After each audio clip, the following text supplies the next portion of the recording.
nagpapasalamat ako sa inyo sa linggo ngayon. Pwede marami kayong ginagawa.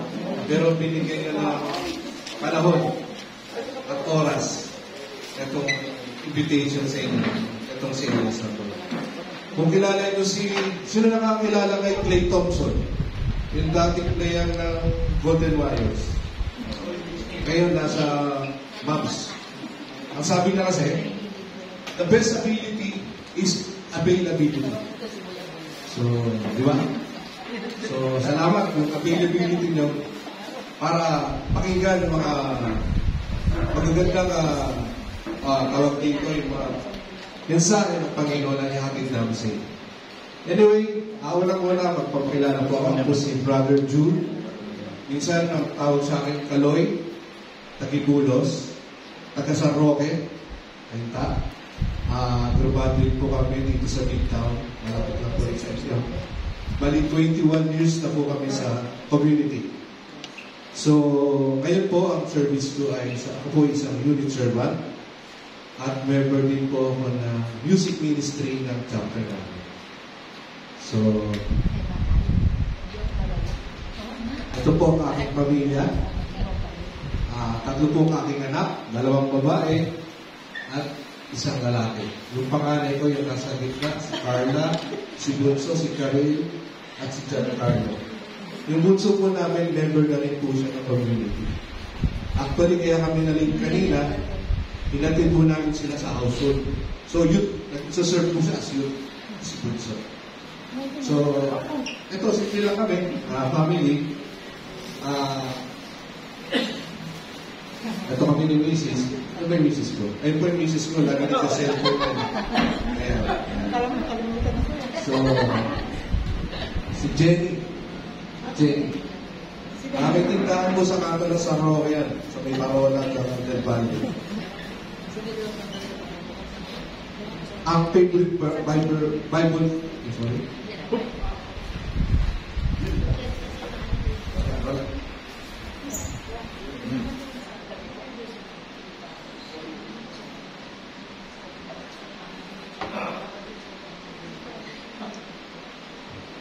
Ano na, konting kuwersa na.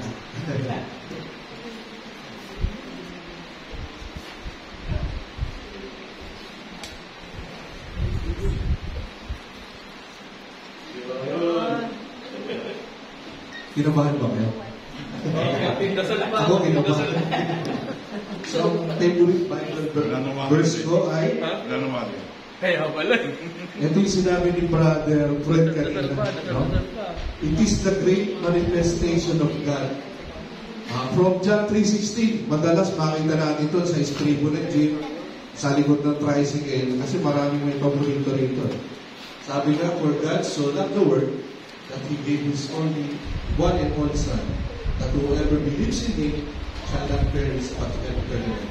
Nandito na kasi siya pinapakita niya yung pagmamahal ng Panginoon sa atin. Binigay niya may anak para mamatay para sa katutubos ng ating mga kasalanan. So, yun. So, ang talk po natin ngayon ay for session 3 is repentance and faith. So, ibig sabihin, pagsisisi at pananampalataya. So, last 2 talks kanina, kung natatandaan niyo pa, talk number 1 is Jesus, the Messiah. And then, second talk is to call witness. So, ito po, repentance and faith, ito po yung masasabi natin na pinaka-important ingredients, kumbaga sa nagluluto ba. Kasi ito yung dito natin ma-experience yung pagmamahal, yung grasya at awa ng Panginoon. It's a talk na ito sa repentance and faith. Maaaring masasabi natin na kompleto na tayo sa buhay, no? Meron kayong trabaho. Minsan kasi gano'n ang mentalidad natin sa buhay, no? May trabaho pa na kayo. Hindi naman ako gumagawa ng ganyan, ganito. Hindi ko na kailangan ng community. Parang ano tayo? Sino ba nakatikim ng donut? Alam mo yung donut? Yung bilog? Di ba? Parang perfect, di ba? Circle. Pero, meron siyang missing yung gitna niya. So, parang ganun tayo.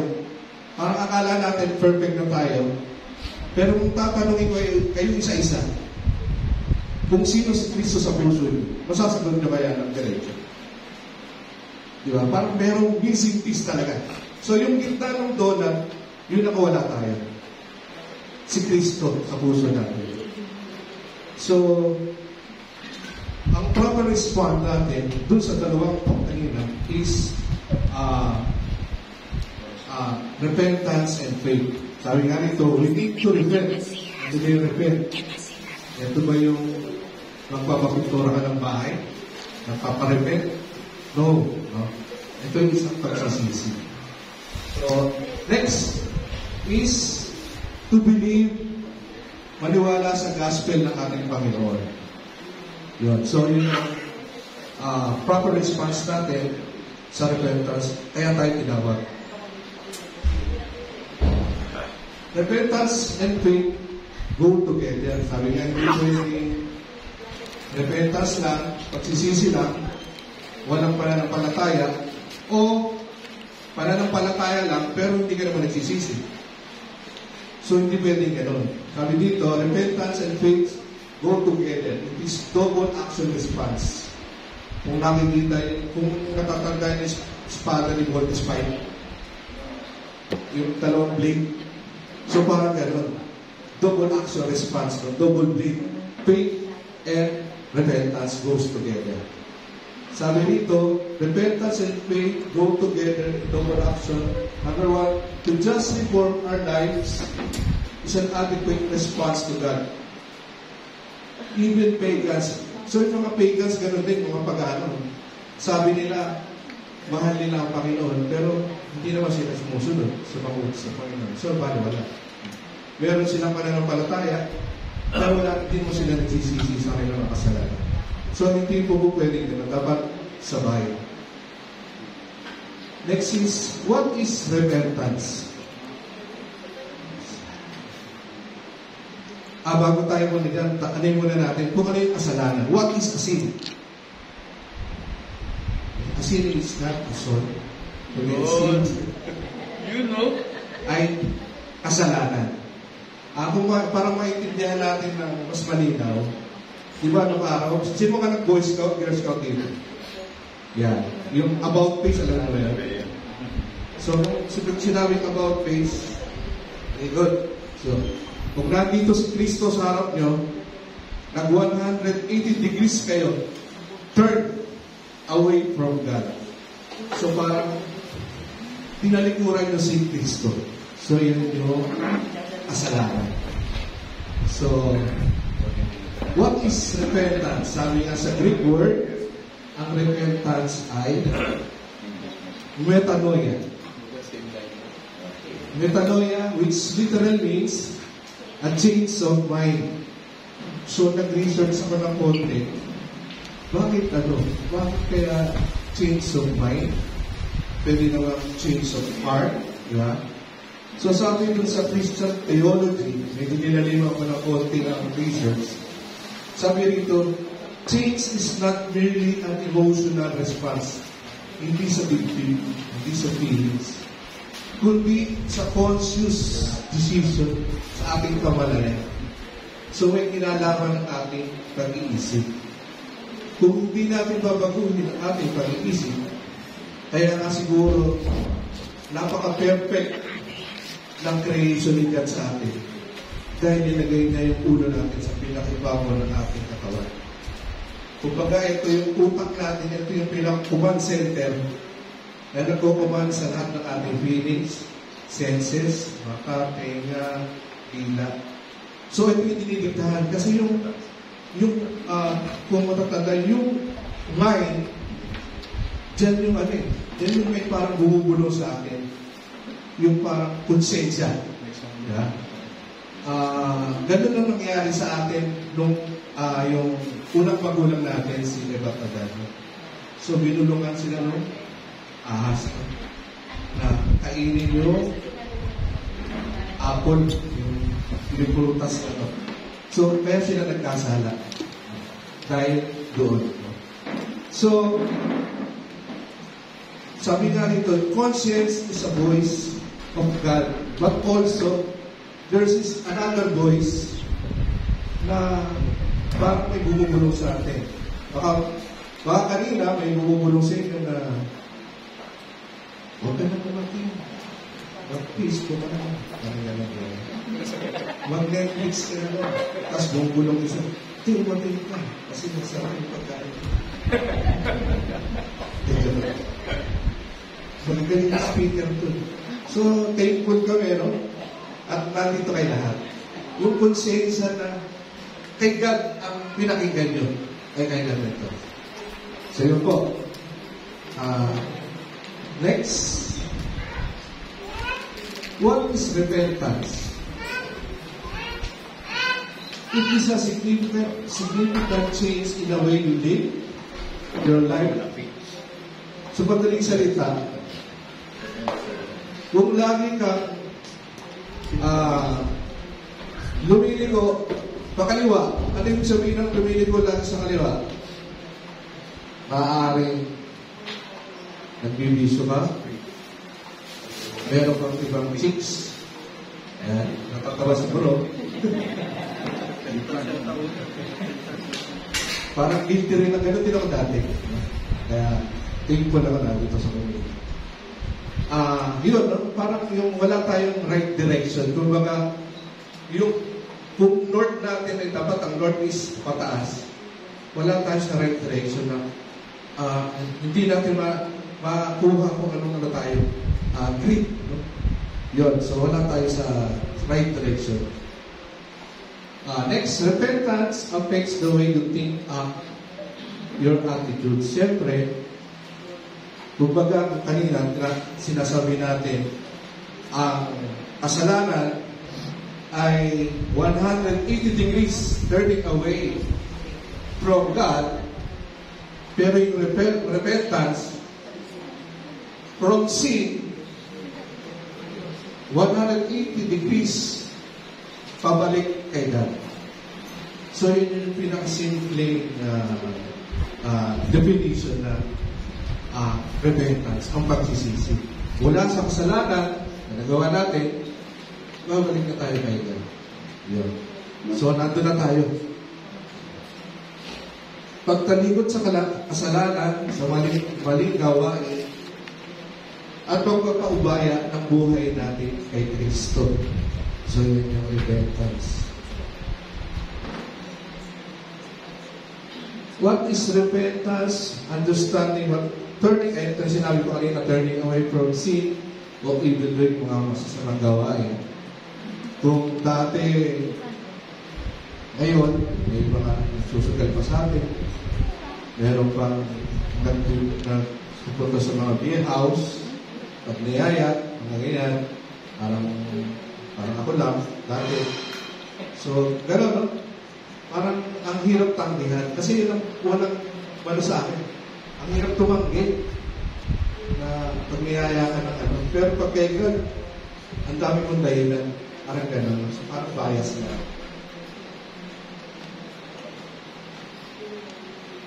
What repentance is that? Ibig sabihin ko, ano yung maling pagkaunawa natin tungkol sa pagsisisi? Number one,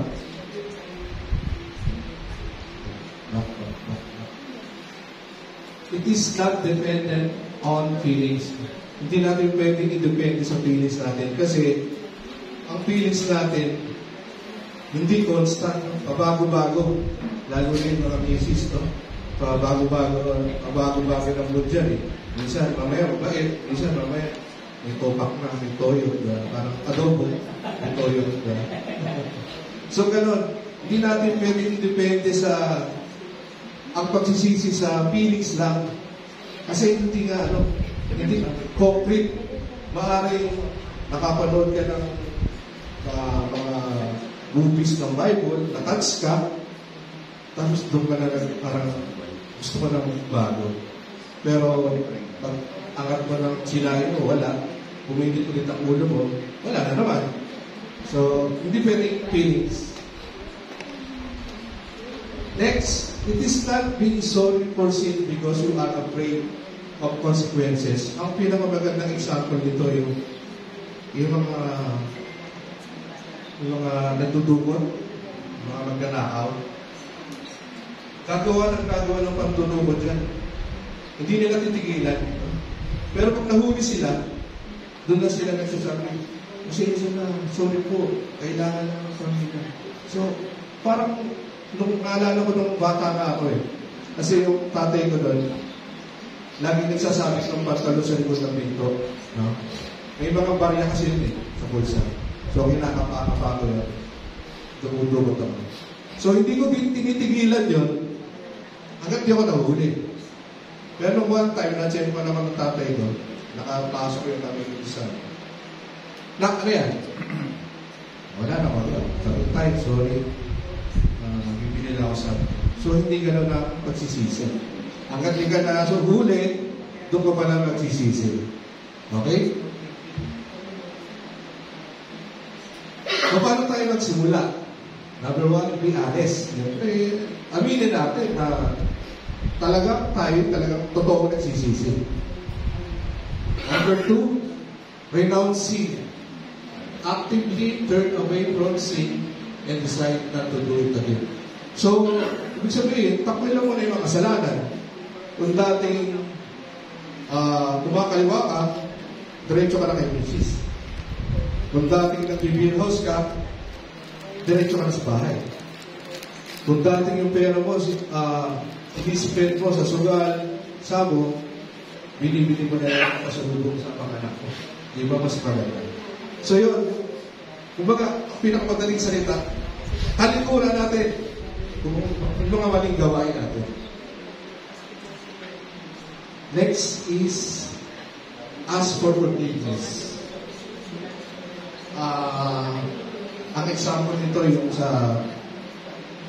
kung alam yung istorya ng prodigal sa Bible, meron kasi isang mag-aama, no? Ang kwento nito, yung isang anak niya, kinuha niya na lahat ng mana niya sa tatay niya. At makalayo-layo siya, in-spend niya yung kumbaga yung mana niya sa yun, mga pag-inom, basta in-spend niya, inubos niya na walang ano. Nung time na naubos na yung pera niya, doon niya naramdaman na dumating pa nga sa point na halos yung pagkain ng baboy, parang natetempt niya na kainin. So doon niya na-realize na babalik na ako sa akin. So, bumalik siya sa kanyang ama, pero hindi naman siya kumbaga, nabigo. Kasi yung kahit anong kasalanan na nagawa ng anak mo, tinanggap niya pa rin yung kanyang ama. So, ganun din si God sa atin. Gano'n kalaki po ang kasalanan na nagawa natin. Huwag tayong maihiyang bumalik sa Panginoon. Kahit patatawarin tayo ng ating Panginoon. Sabi nga kanina, pinagdala niya sa atin ang kanyang anak para tayong safe.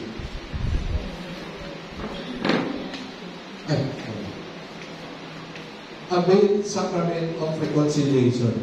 Ito po yung mas maganda, nagkukumpisan tayo sa pare, no? Yung ating mga kasalanan. Kasi ang lakas-lakas ng loob natin gumawa ng kasalanan. Pero pag magsisisi tayo sa pare, nawawala yung lakas ng loob natin. Ba't di natin gamitin yung lakas ng loob natin kung nagkakasala tayo doon sa pagsisisi natin? Di ba ang ganda? Serious sin. These are sins we need to renounce na dapat natin itakwil. Number one, spiritualism.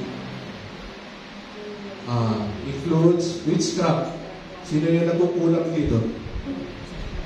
Wala ba?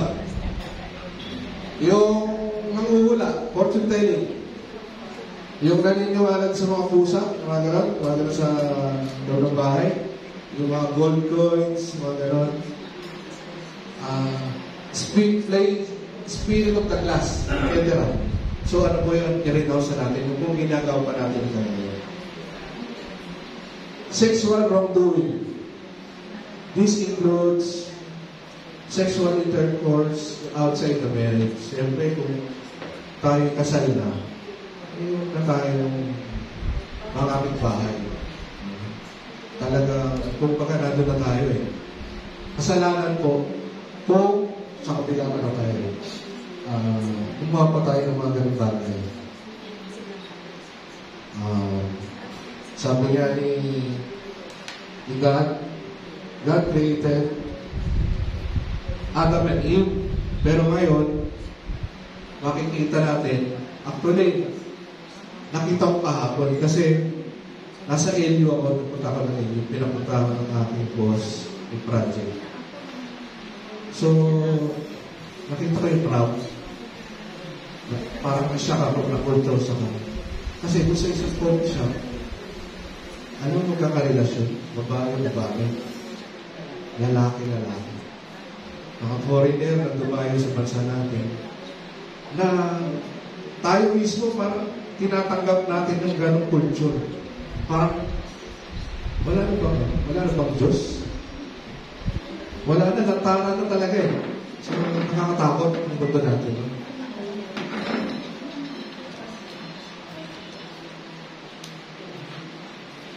Abortion. Naku, ito. Ang abortion, sa record ko, o sa statistic, no? 6 out of 10, no? 6 sa 10 tao nag-abortion. Okay? So sa isang taon, sa statistic, sa buong mundo, 73 million a year ang na-abort na bata. And abortion is the one of the highest crime rate.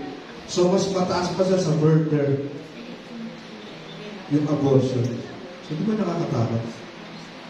Pero rampant pa rin ang abortion. Serious crimes such as murder, rape, kidnapping, robbery. Wala naman dito siguro kidnapper, rapist, no? Robbery, corruption, drunkenness. Sino ba yung Kasi, okay lang naman uminom. Wala namang problema uminom eh. Huwag lang sobra. Kasi pag sobra na, ibang spirito na yung sumasapit. Spirito na ni San Miguel. Yeah. And number 6, not going to church. Ako nagulat ako. Yung pagsisimba pala isang series. So, nagpaanin, tuwing linggo, bigyan natin ng oras o panahon ng pagsisimba. Tapos,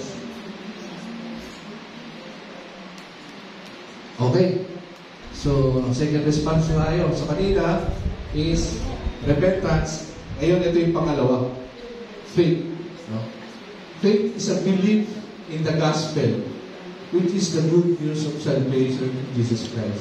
So, ang pagpaniniwala sa gospel daw sa magandang balita ng kaligtasan is faith.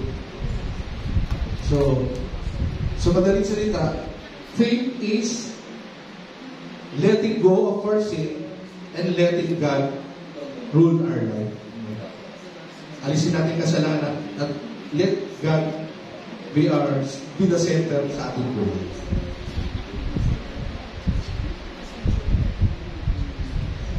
What is faith? Number 1, it is a definite act. We must open the door if Jesus Christ is to come into our life. So, dapat ready na tayo na i-accept si Christ. Kanina, narinig natin, pinakilala si Christ sa atin. Naging witness tayo, talk to, no? And ngayon, dapat isabuhay na natin na i-accept natin si God sa atin. No? Sa ating buhay. Second is an individual act. We need to open the door to our heart. Hindi mo pwede iutos sa asawa mo, ikaw na lang muna umatid. Ikwento mo na lang sa akin. Di ba? Hindi pwede yun. Dapat nandito ka. Hindi yung i-record mo na lang yan, talk na yan. Nandito ka na lang makikinggan sa bahay. Kasi meron pa kang basketball. So dapat ikaw mismo nandito. It is a deliberate act. Yung iba kasi nag-aantay pa ng mga sign, no? Mga puno, bigla, bago maniwala. Minsan pag dumilin doon, tsaka lang natin naalala si Jesus eh. Diyos ko po, lumilin ang lakas. Lord, Lord. Kung makatawag tayo ng Lord, pero pag tumigil na, wala na naman. Diba? So dapat, deliberate act. Is an urgent act. Ibig sabihin, hindi ka bukas na, sa susunod na araw na, hindi gano'n. Paano kung natigok ka ngayon? Wala ka lang choice. Yeah? Dapat ngayon pa na. Now na. Sabi nga ni Bayang Bunda. Now na. It is an indispensable act. Best example, yung Peter walking on the water. Naalala niyo sa Bible, no? Nung nakita niya si Cristo, nakita niya, naglalakad si Cristo sa tubig. And then si Pedro, sumubok. Nakalakad naman siya, mga few step. Pero lumakas yung alon, lumakas yung hangin. Unti-unting nawawala yung kanya faith. Unti-unti siya lumulubog. Kung hindi dapat yan. Kung may faith tayo kay God, kahit mahirap, basta umasa tayo na may pag-asa, may mananampalataya. Balik ko lang yung slide. Kung nakikita niyo yung painting dyan, si Jesus Christ, kumakatok sa pinto. Kung ma-observe nyo yung pinto, walang doorknob sa labas. Ibig sabihin, yung nasa loob ng pagpasok. So sa atin, kumakatok si Christ. Tayo ang magbubukas, hindi yung kapitbahay natin. Hindi kami. Tayo mismo ang magbubukas ng aming puso para sa iyo.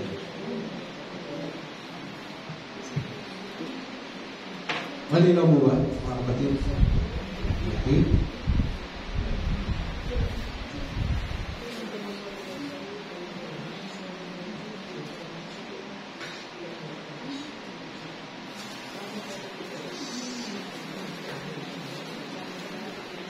God has promised us new life. Sabi nga, pinangabuan tayo ng aming Panginoon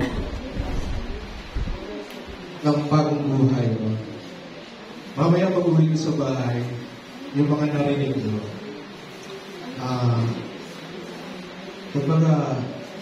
pag-isipan nyo na mabuti. I-reflect nyo yung sarili nyo na tatanggapin ko ba siya? Ay, so magpapatuloy ako sa dati ko. Yung mga kapatid natin sa likod, yung nag-organize ng CLS na to, sila kumapit sa pananampalataya. Yun lang nila kahit alam nila na short notice, madalian, hindi sigurado kung may darating, pero ano yung pinangawakan nila? Faith. Pero hindi sila bumitaw. Eh kung bumitaw sila, walang nangyari. Kumapit sila. Kaya nandito tayo. Kami rin mga speaker. Hindi kami mga professional speaker.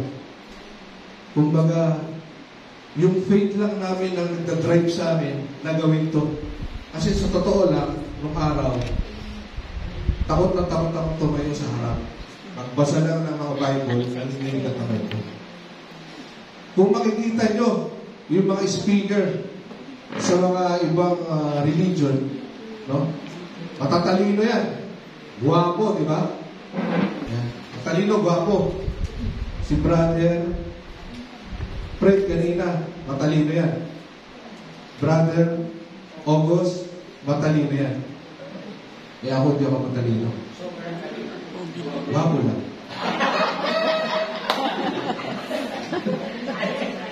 Ayos, ha? Okay po ba? Natawa si Brad. Para kayo manibala. So, after that, i-reflect natin na yung iba, they dream of heaven, but here on earth, hindi naman nila ginagawa yung gawain ng makalangit. Mahirap yun. Puro panaginip, puro pangarap. Dapat may pagkilos.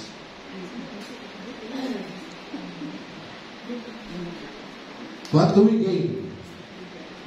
Sabi dito sa Acts 16:31, a promise of salvation from sin. So, kaligtasan sa salamat. Ito yung makikita natin. Kung meron tayo repentance o pagsisisi at pananampalataya sa Panginoon. A promise of forgiveness, yung mapatawaran sa ating mga kasalanan. Sure na sure kay God yan. Basta lumapit lang tayo sa Kanya. Sabi nga mo sa Luke 11:9-13, a promise of new life in spirit. Yeah. We can pray for a great release of the power of the Holy Spirit in our lives. So parang alam niyo ba yung spaceship? Sabi nakakita ng spaceship. Nagpupunta sa moon. Kailangan na tons of gasoline, no? Para ma-pull out yung gravity ng Earth, makapitaw sa Earth, papunta sa moon. So ganun din ang kailangan natin, no? To get out of sin, na humihila ang kasalanan sa atin, pababa.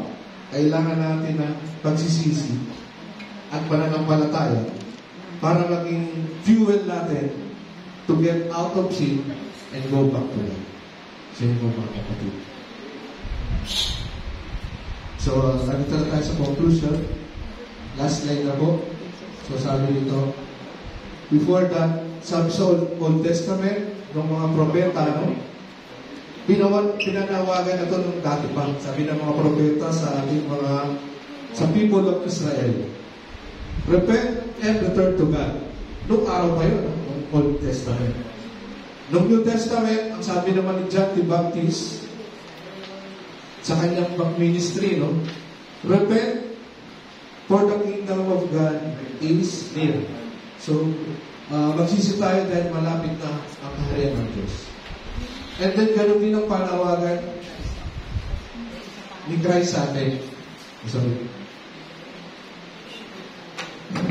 Jesus sounded the call to repentance and faith. It is the same call. Pareho-pareho. Ano yung sinabi nung araw, lumakunang panahon, ganoon pa rin ang sinasabi sa atin. Na, call us today, we are called to turn away from sin and all obstacles to God and accept Jesus Christ. So yun, maliwanag na maliwanag. Talikuran natin ang kasalanan at tanggapin natin. Yun lang naman po. Dalawa. Tanggapin natin si Kristo at manampalataya ng sa ito. So for that, mga kapatid, may God be grace.